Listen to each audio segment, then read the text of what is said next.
pēhea te hahi e whai mana, e whai tikanga i roto i te ao Māori.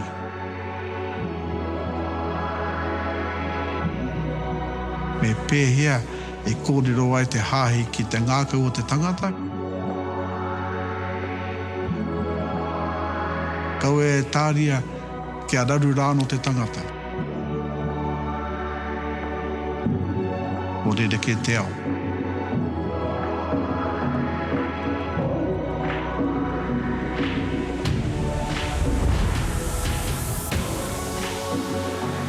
Ki te kore e whai tikanga te hahi,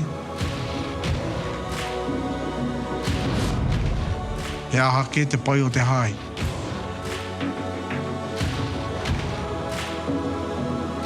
Ko te apōpō o te hahi e rereke ki te hahi o Naianei.